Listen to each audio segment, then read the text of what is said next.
Hello, everyone, and welcome to the Geary, Stein, and Stevens Show, an amazing video podcast with sports stars, entertainment celebrities, and other great guests, combining one host who has no legs, one host who lives in Duluth, Minnesota, and another host who seems to never be on the show. But now, on to the show with Troy, Dave, and maybe even Will.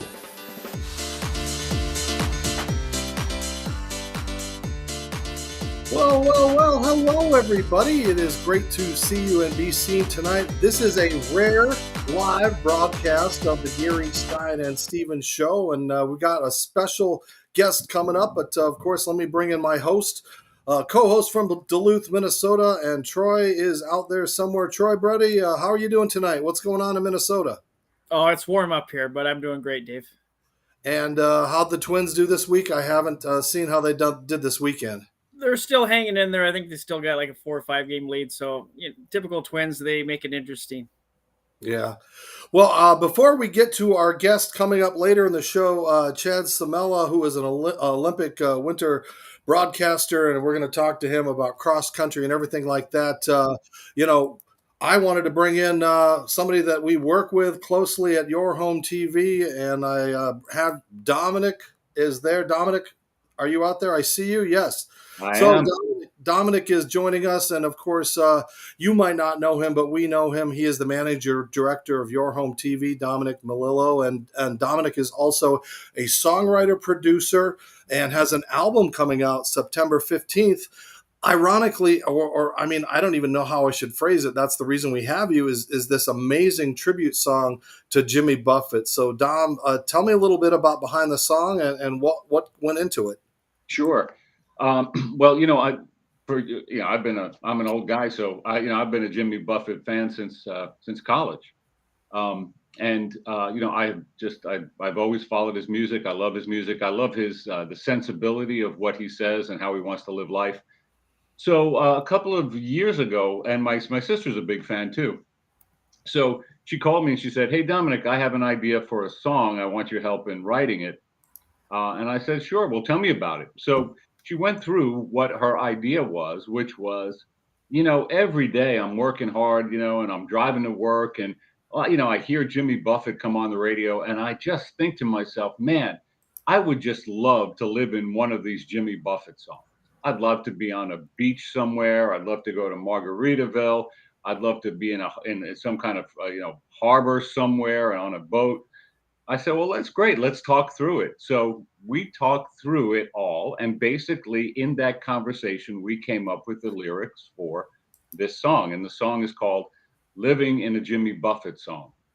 The sad part is it's coming out September 12th, and he sadly passed away. I mean, what were your thoughts as you heard the news the other night? I think we were all shocked, right? Because the last time I saw Jimmy Buffett, in person, he looked great. I mean, he always looked reasonably fit. Always wondered how he possibly could stay that way because of what he did to himself physically.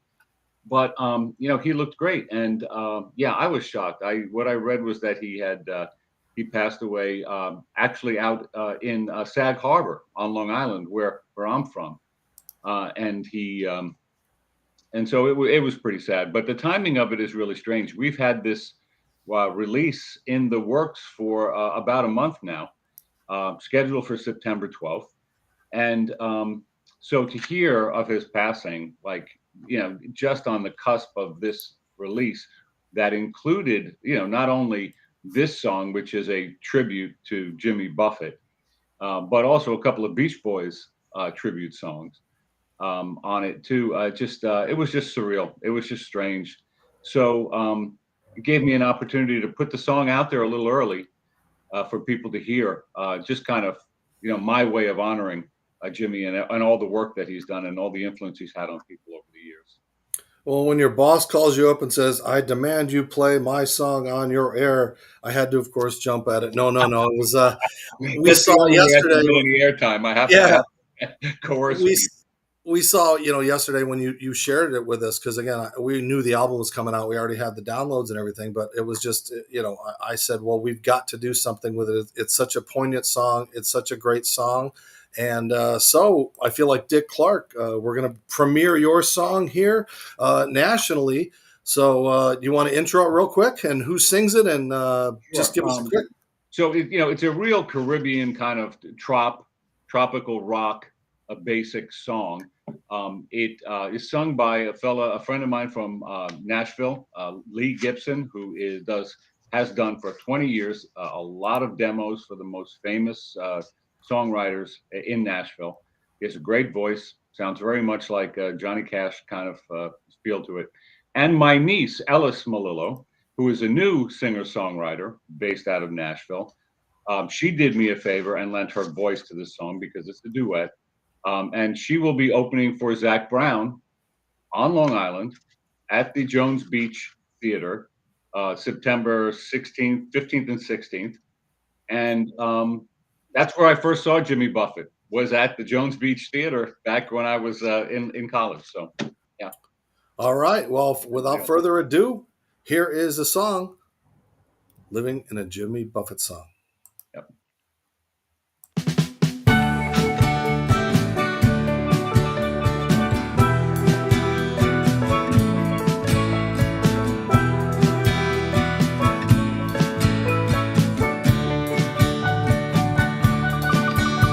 As I begin another day, blue skies beckon me to play. My heavy workload seems to say, move along, move along. Summer days are flying by, as to my dead-end job I drive. Into the sea of cars I dive all morning long, morning long. But before I go insane, the radio begins to play a Buffett tune for my escape into a song, into a song. Oh, why can't I be living every day that I've been given?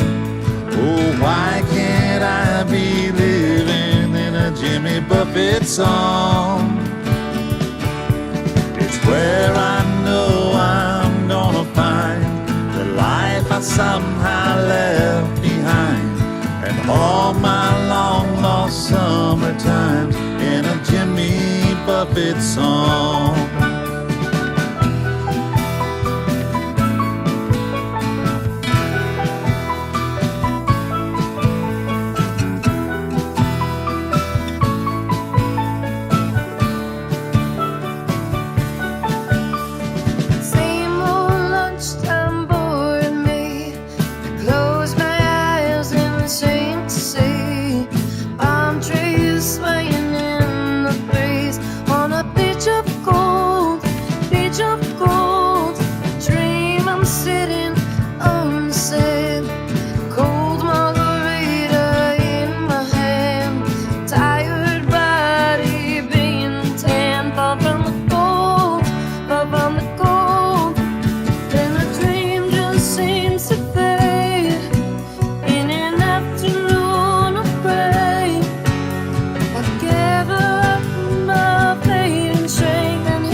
Summers go away, that someday soon I'll find a way to make them stay, make them stay.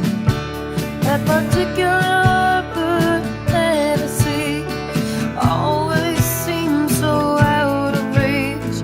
The sun's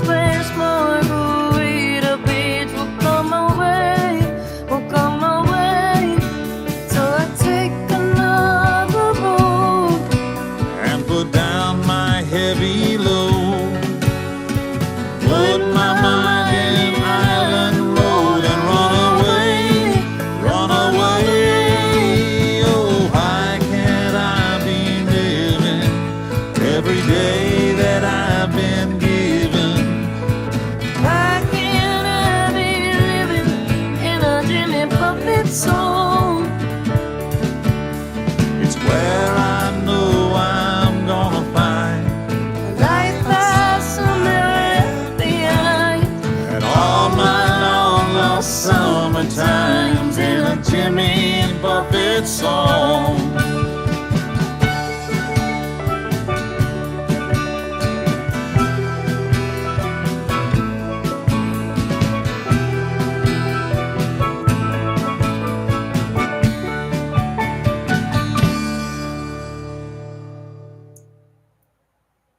All right, really nice work there, Dom. And I just it chokes you up when you just think about what he meant to the music world and the industry, and then the irony and the timing of this song. You're not trying to capitalize on it; it just came out. So before we let you go, where can people find it, and how can they get it? Sure. It'll be released on September 12th. You can get it. You can order it from any digital music outlet, Amazon Music, Apple Music, any of them, Pandora. You can play it on Spotify. You can download it from Spotify. There's the album and the individual single, either or. So that's where you'll be able to get it. Well, thanks for taking the time to join us and give us a little special preview of the album, but more importantly, such an amazing song by such an icon. So thanks, Dom. And we'll see you up on Roku and all of the great places that you're doing with your home TV. So thanks a lot. And appreciate you joining us. Troy. All right, stay with us because, of course, we have our other guests coming on in just a couple of seconds. But first, I got to tell you, of course, of Fresh Clean Threads. That's right. If you want to help us and look good and feel good and dress good, of course, you got to go to freshcleanthreads.com. That's why I'm dancing, because I feel so light and good looking in these clothes. They've got Henleys, they've got polos, they've got all kinds of great clothes that fit you for the big guys like me. It kind of makes you look skinny. So go to freshcleanthreads.com, use the show code GSS SHOW for 20% off of all of your clothing needs. And I swear, I love Fresh Clean Threads because, Troy, they make me look good. They make you look good too, don't they? Yeah, I love my t-shirts. They're great. I have hoodies, polos, all kinds of stuff. So very comfortable. And of course, the NFL season is starting, and this is where you can take over and talk a little bit about Betalytics. And that, of course, is this new service that allows you to go in and do the prop bets and do the weird bets instead of just the wins and losses, Troy. You get 25% off, again, by using our GSS show code. But what is so good about Betalytics? Well, they give you everything in grades, so they'll tell you if the bet is a good bet or a bad bet. So basically, going to give you a good advantage on your picks. Well, that's Betalytics, 25% off. And if you guys start making money because we tipped you off to that, well, then you better tip the GSS show and send the money to Duluth, Minnesota, care of Troy Geary of the GSS show. And speaking of Duluth, Minnesota, finally, we get to our guest tonight. And of course, Chad Salmela. People might not recognize the face, but they should recognize the voice. Of course, in 2018, you made one of the most amazing calls in the history, I think, of the Olympics. It was kind of like the Al Michaels moment of cross-country skiing. And for those folks that don't know who you are, let's refreshen the voice of the 2018 Olympics. So close for the U.S. on so many occasions, now moving up on the inside, into second place. They're all completely gassed. They've given it everything on the global bucket. It's Steven Nielsen leading Jesse Diggins into the final turn. Can Diggins answer? As the roars rattle around the cross-country stadium in Pyeongchang, Sweden, the U.S. and Norway come into the line. Here comes Diggins! Here comes Diggins! Diggins making the play around Sweden. Jesse Diggins to the line. Yes! And it is Jesse Diggins delivering a landmark moment that will be etched in U.S. Olympic history. The first ever cross-country gold medal for the U.S. So that's the voice, Chad Salmela. Does it bring back memory? I mean, does it still give you chills every time that you hear it or see it? Or, I mean, such an amazing Olympic moment. Yeah, I mean, when you're in that moment, I was talking at the State Fair just a few days ago about the call on with Carol Levin at their barn at the State Fair. It's kind of like if you're a Vikings fan and you caught the miracle touchdown pass. It wasn't for the Super Bowl, but if that had happened for the Super Bowl, what a Paul Allen might have done. And I think that I was just channeling Paul Allen for our sport. I mean, I think that when you go 40 plus years at the Olympics without a single medal and never a gold, and then you win a gold medal in that fashion, head to head with two of the biggest icons and powerhouses in the sport in Sweden and Norway on your tails. That's what a guy like me who knows my sport is going to do when they're calling the race. And, it's just genuine. And I don't even really recall how I ended up doing what I did. I knew Steve really well, Steve Schlanger, the play-by-play guy with me, and we'd done a lot of shows over the last decade together. So, I don't know that I would have normally have done that or been all over him like that, but it was a historic moment. And I think that the emotion is real. And I think that's what resonates with people when they watch it. Well, I wonder, Steve, how was that call? I mean, it seems like you got a little overshadowed there at the Olympics. Joining us now is that his co-worker from that day, Steve Schlinger, an NBC Sports play-by-play announcer who's taking a little time from his busy schedule to join us and surprise Chad. So, Steve, what do you remember about that call? Well, I was just sitting here in the shadows waiting for Chad to totally rag on me and say, you know what, if Steve had just shut up and let me have the full moment, I could have really brought this thing home. No, I mean, when we made that call, we were sitting in a booth in Connecticut. We weren't there, and we were doing it live to tape. So we weren't actually even calling it live, like Right. on air as it happened. So what that basically means is you call it as it's happening, they have it on tape, and then a little while later they play it back on air. That's just the way that the Olympics, because it's a big jigsaw puzzle when it comes to programming, a lot of different events, a lot of different networks, and the way they had to do it was have us call it, and then they were going to play it back in a little while. And so it's really kind of amazing when you think about the fact that, we just got so wrapped up in the moment that I don't think anybody really would have noticed that we weren't there and that it wasn't live, because we tried to make it as live and as real and as in the moment as possible. And it did really come across. I don't think anybody out there, except for the people that saw that picture of you guys in the booth, because I know ESPN does that a lot, and it's tough, but it didn't seem like being 3,000-4,000 miles away changed that moment, especially for you, Chad. Yeah, it's 2:00 in the morning, I think, roughly. I mean, yeah, and I think the crazy thing about the whole call is when I look back on it, and Steve would probably back me up, is that we kind of knew. I mean, we kind of knew they were going to win a medal at that point. I mean, they looked really good. There was an actual qualifier, a semifinals that got them in, and they beat Norway. Norway was in the other semifinal. They were the other favorites, and they were way ahead of Norway. 13 seconds faster over the course of the semifinal, and so it wasn't like. I think the thing that's surprising for me is that I let that emotion out, even though I kind of knew it was coming. Like, Steve, I don't know where you were, but we kind of knew it was coming. Yeah, I mean, we anticipated that it might happen, but I don't know.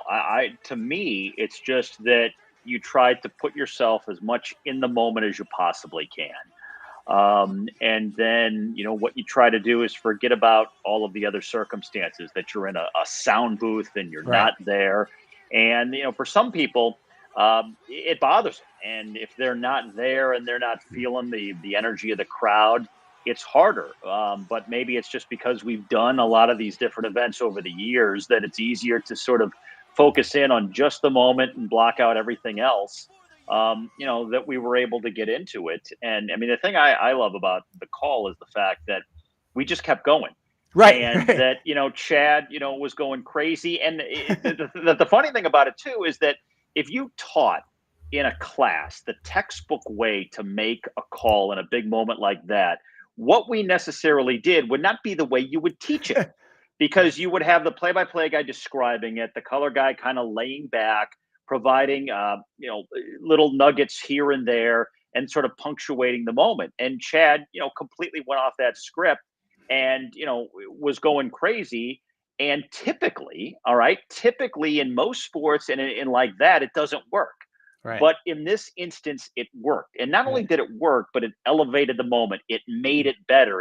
It's the reason we're talking to you now, because Yeah. this confluence of circumstances really elevated this moment. It's one of those things that you can't create on your own, right? You can't artificially go in and say, this is the way we're going to do it. We know they're going to win a medal, so let's try and do it like this. It was so organic. It was so natural. And it's something that I just don't think you can recreate. And that's what makes it, I think, as special as it was. Yeah, and I want to underscore before we move on. I want to underscore just how much of a consummate pro Steve was in the setting. I think that Steve and I have talked about this in the past. I mean, Steve and I had done a decade's worth roughly of events in the season, so I think there was a comfort with each other. I think the magic sauce that day was that I was comfortable enough to let myself be myself with Steve there, and Steve was a pro at keeping us on the rails. I mean, like, I think he described it as somebody had to keep their hand on the wheel. And it's so easy. It would be so easy to be flustered or to get angry or just to react differently than Steve did. But Steve kept us just flowing while I'm going through the roof. And I think that was really the play off of each other was really kind of special. Yeah, that's what I thought. I knew how much the moment meant to you. And what your thoughts of that moment were. And I think that's where our relationship sort of played into it, because I knew how big of a deal this was for you. So for you to get excited, I know you get excited anyway. But for some guys, let's face it, if you haven't worked with somebody and somebody starts, here comes Diggins, here comes, and you get that excited, it kind of would maybe shock them and throw them off their game. And I sort of anticipated it. And when it happened, I just, like Jed said, hey, just keep your hands on the wheel, land the plane, just, get the, cover the bases, right?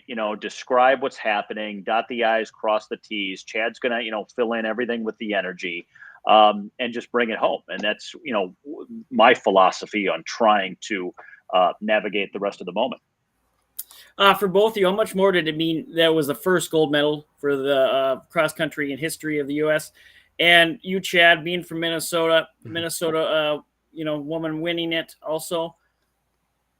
Yeah, I think that any first historical moment for any sport that you've given your life to. I mean, I'm coaching running now, but I've coached for 20 plus years the sport at the developmental level. I was a competitor myself in the sport of biathlon, which is a country cousin to cross country skiing. So I was it was undoubtedly a special moment. I think the biggest thing for me is that we got this special call. I mean, that event could have happened in a different way, and it could have it still was a great finish no matter what. And I think it would have gotten a lot of play, but I think the fact that the call happened the way it did, and it kind of created a lightning rod for the moment. I feel really proud of what it did for elevating the sport in the consciousness of the American public. I think that's probably, for me personally, that's the biggest takeaway and the biggest, most valuable thing for me. All these years later, it's like 6 years ago. All right. Well, look who we have here. We have spotted Will Stein, who's jumping in real quick, and Will wanted to get a question into Steve real quickly. So, a clean cut Will Stein. How are you doing, Will? I'm doing just fine, thanks. It's hotter than heck up here in Minneapolis, but I love the heat that we have in Minneapolis, about 96 degrees. I'll probably go right back outside after this. But anywho, for Steve, where does it rank in your life of calling events? I would say in terms of one singular moment, it's probably the top one, just because of the reaction that we got, the amount of views and clicks, and the way NBC approached it and the way they replayed it, and the fact that it was the first gold medal, it was history, and so many things came together. There was this confluence of circumstances that really elevated the moment. I've been fortunate to, call a lot of different sports and a lot of different moments. I've called some of Mark McGuire's home runs back during the Sammy Sosa chase in the late 90s. A lot of Rams games, a lot of stuff in St. Louis. I called Michaela Schifrin breaking the record for the number of Alpine World Cup wins this past winter. I was very lucky to do that. So, in a way, I've been in the right place, the right time for a lot of different moments. And that's the way these things happen. I mean, you can't plan them, you can't orchestrate them. You just, hope that you're in the right chair at the right time with the microphone, wrapped around your head. That was the case here. And it's one of those things where, and I've said this to other people before, that, you can do 100 baseball games a year, you can do 20 football games, 50 basketball games, and you won't get a moment like this. Because so much went into it, so much was on the line. As Chad said, there was that element of being the first. And you can have a lot of great games and a lot of great moments, but you just don't get something where everything just falls into place like it did here, and made it the moment it was. So I think for everything that I've done, this is probably number one. Awesome. That sounds great. Well, Steve, thanks for being a good sport and joining us to kind of steal some of the limelight away from Chad this time and take some of his time. But thanks for being a part of it, and thanks for being a part of Olympic history. So I appreciate Steve jumping in. We're going to continue with as many people as we can. No, we're going to let Steve go. But don't go away for our final part of the Geary, Stein, and Stevens Show. Looking for shirts as a thicker guy can be difficult, but Fresh Clean Threads has you covered. They're designed with a little extra room in the stomach area, but still a nice clean fit on the arms and chest. They're also so comfortable that my girl loves to steal them to sleep in sometimes. They're easily the best fitting shirts I've ever worn. I get compliments every time I throw one on. People even ask if I've been hitting the gym more. Fresh Clean Threads fit like a designer shirt, but for a fraction of the cost. You've got to check them out.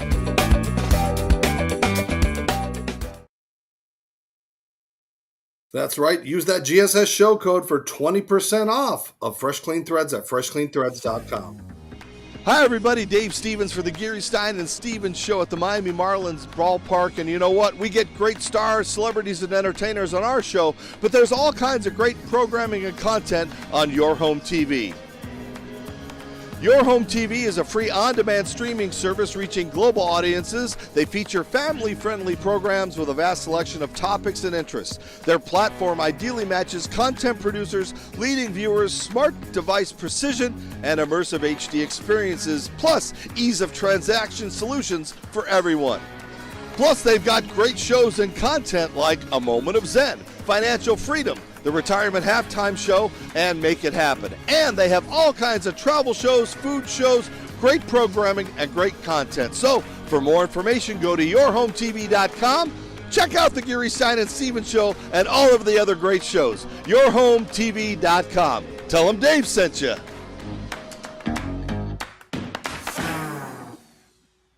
Welcome back to the show. Still talking to Chad here. Chad, I wanted to ask you about how did NBC recruit you to start this Olympic process? Yeah, so it's actually I was kind of pushed. I was foisted on NBC, so to speak. Back in like right after Salt Lake Olympics, I was doing the color commentary in the stands for the live audience, the people who paid tickets, the PA announcing at the 2002 Olympics. I did all the biathlon and a couple of the cross country races, and the guy who was producing the biathlon competitions for NBC at Salt Lake City in 2002 was in the truck, and he heard me commentating, and he was he was a cycling guy, one of Greg LeMond's former roommates, and he was a TV producer, independent TV producer, and it was his idea. He actually came up to the USBA and said, there was an Outdoor Life Network at the time, and said this would be a great sport to put on an Outdoor Life Network just to try to catch some interest in the sport. So, so the U.S. Biathlon Association, him put that together, and they did a time buy on Outdoor Life Network for the 2003, 2004, 2005 seasons. And we weren't doing a lot. It was like maybe 10 to 14 shows a year, pretty small stuff. But Kent Gordis is the guy, and he thought I could really do well. He thought I was a really good commentator. So he put together kind of a highlight reel from those OLN shows and sent it to his friends at NBC, the people he knew. And Molly Solomon was working at NBC at the time, and she gave me a call, and they gave me a shot at the 2006 Olympics to do the biathlon. And that's where it started. I did the 2006 games I wasn't on site there either. I was in Italy at least, but I was not on the venue every day. I was actually calling it from the International Broadcast Center. And then I got into cross country skiing and Nordic combined 4 years later. 2009, the longtime commentator and journalist Paul Robbins, he was kind of the the journalist for Nordic skiing in the United States. He passed away and had done the last several Olympics for cross country skiing. And then I added cross country to my repertoire after they gave me a little tryout in 2009. So then I took on a huge load in 2010, where Al Trotwig and I just did the whole thing. We basically ran the midday. I think we did 26 shows in 16 days, and almost all of them were live. It was a big load. Well, I was just curious as far as how you moved from biathlon into track, what you're doing right now there at St. Scholastica. Big shout out. I went to Augsburg, so MIAC all the way. We've got such a Minnesota flavor here. But how do you move from biathlons and cross country into regular track and field? So, the energy system, basically training for these sports, in some sports, it's a skill sport. Like baseball is a very, very refined skill sport, hand-eye coordination, timing. These endurance sports are really about oxygen transport, training the central nervous system to adapt to high levels of long durations of stress. And a lot of those principles apply similarly across sports. And I was a all-state cross-country runner in high school, which was good, but I was also one of the best kids my age in the country in skiing. So, I kind of went that direction after high school, after being an all-state cross-country runner. And I always loved distance running. Like the fact that I didn't have a college running career at all, and I probably wouldn't have been a standout. I probably would have been a D3, also ran, but I still loved running. It didn't change the fact that I didn't love the grit necessary to be a good cross-country runner. And a track runner for that matter. And I always kind of was looking for an opportunity to get back into coaching distance running after I had been coaching biathlon and cross country skiing for a while. And I coached at the Marshall School in Duluth. I coached cross country running 4 years, right before I took the head ski coaching job at St. Scholastica. And I started the ski program at St. Scholastica. I was the first coach, took it for 10 years. And then I pivoted when the longtime running coach at St. Scholastica, Steve Finkson, who had been there for 23 years, retired. I was ready for a change after 10 years. I was exhausted at some pivotal moments in my life that I had to kind of like take into consideration. I was looking for a change. And when he retired, I told my AD, I would love to get back into coaching runners. And I was already coaching runners on the side of my head ski coaching job. I had coached a relatively successful professional marathon runner. And so I had some ideas about how to what I would do if I ever had a college running team. And now I'm 7 years into it, and I love it. It's really fun. I'm touching all those parts of my youth that skiing, being a better skier than a runner, kind of took away from me. And it's been really spectacular. We just had our first meet at St. Olaf down in southern Minnesota 2 days ago. It was a hot one, total scorcher, but there's something about getting off a bus with a group of cross-country runners in the fall, especially when the leaves are changing and it's cold and the smells in the air. It smells like cross country season. And it was so fun to get back into that after, nearly 2 decades of pretty much solely being in the Nordic skiing world. Our good buddy John Anderson, who does track and field too, was just on the show. And I know that you do the Grandma's Marathon. So maybe we can get him and you to maybe do Grandma's this year. That'd be awesome. Yeah, that'd be great. I do it with, I am in the, I don't do the PA. I usually follow the lead women's car with Carrie Tollefson, another Minnesotan Olympian.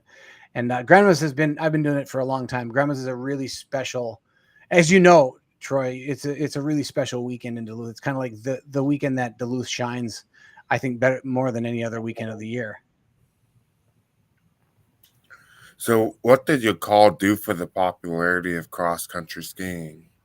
Oh, man. I think it made people aware, first of all, that it's an Olympic sport and it's competitive. I mean, I think when people think of cross-country skiing, they think of really boring races, for one thing, like just guys moving in slow motion through the woods with a beard and frost dripping off their beard.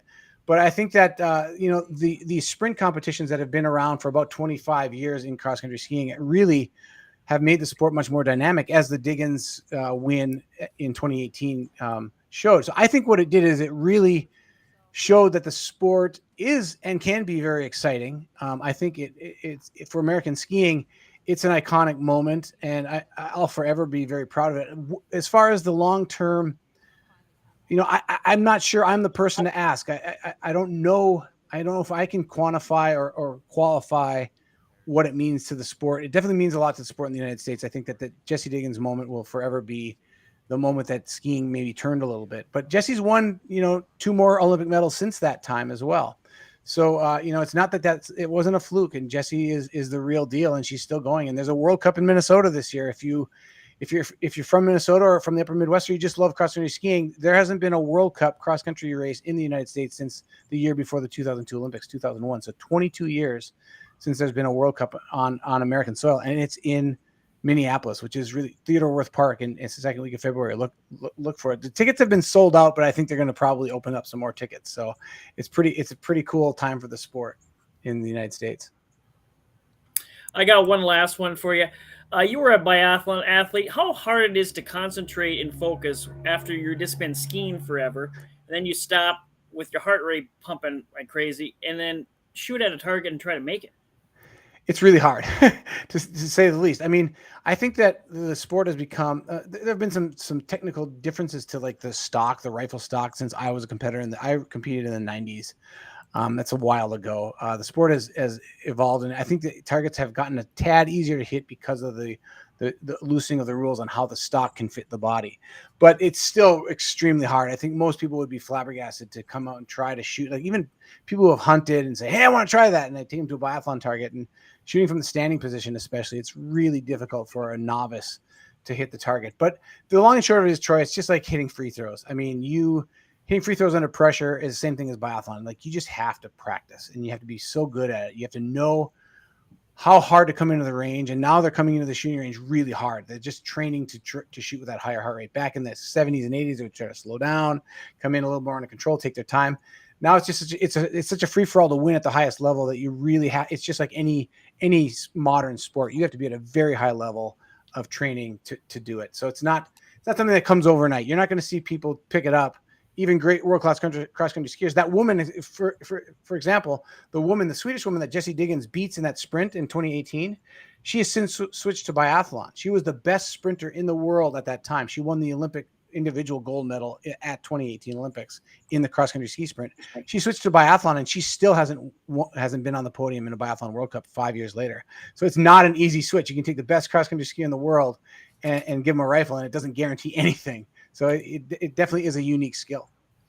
But it does guarantee if you're cross-country skiing and a bear is chasing you, you're able to use that gun, right? That helps? Is that I would say it would help a lot. I think the problem is you need to stop and take a really good aim, because it's a 22 rifle. It's not going to do much to the bear unless you hit it right between the eyeballs. It could probably do that if you're stopped and have a few seconds. But if you've got 2 seconds, you're going to be eaten by the bear. Well, Chad Salmela taking some time and good sport tonight. And Chad, you've got the Threshold podcast, so tell us a little bit about that. Yeah, so what it is I have a podcast. It's Threshold with Chad Salmela. You can find it on any of the platforms that hold podcasts. And it was an effort when things got a little bit quiet 2 years ago during the pandemic, when NBC kind of cut back on some of their broadcasting. I didn't have much to do. One of my former college skiers who was in kind of independent filmmaking said, you should do a podcast. And I was like, nah, I don't know that I'd be a good podcaster. And he was convinced. So we started it, and it's 3 years in now, and we have a pretty good following. I mean, it's not, cross-country skiing and Nordic and endurance sports. It's mostly about endurance sports, but I cover everything from ultra running to triathlon, but really it's grounded in Nordic skiing because that's my bread and butter.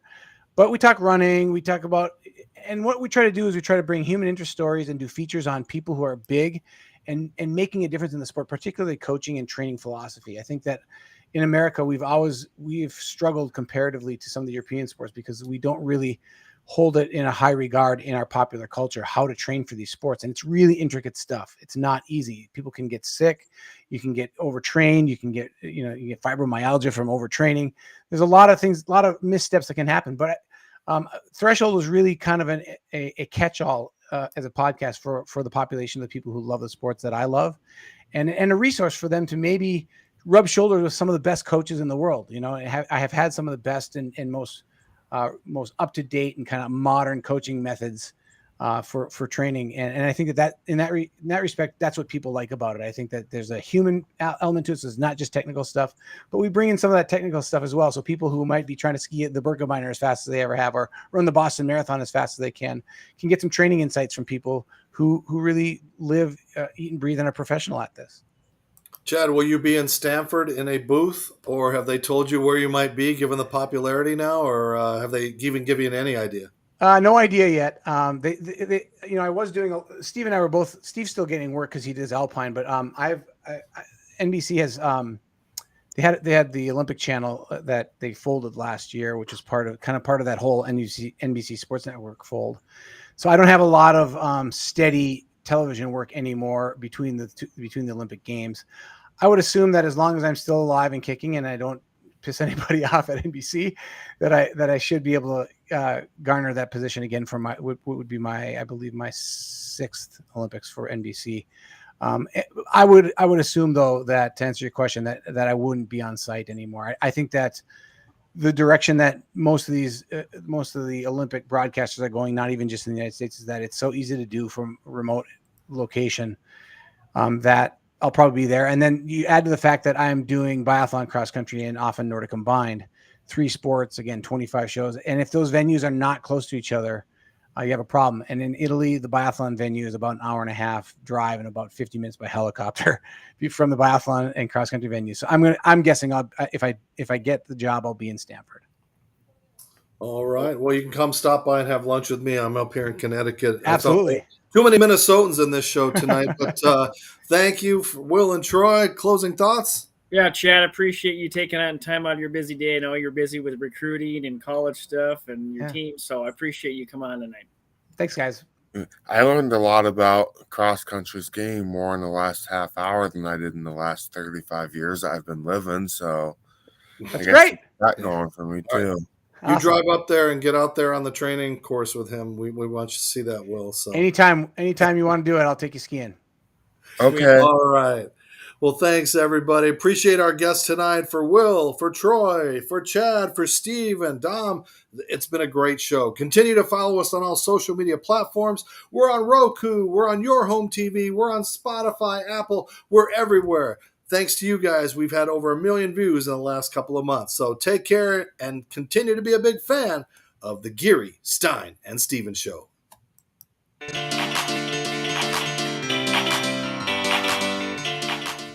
Thank you for tuning in to the Geary, Stein, and Stevens Show. Follow us on social media. Watch us on yourhometv.com, or now we're on Roku. Download it and watch us. And thanks for tuning in. Until next time, America.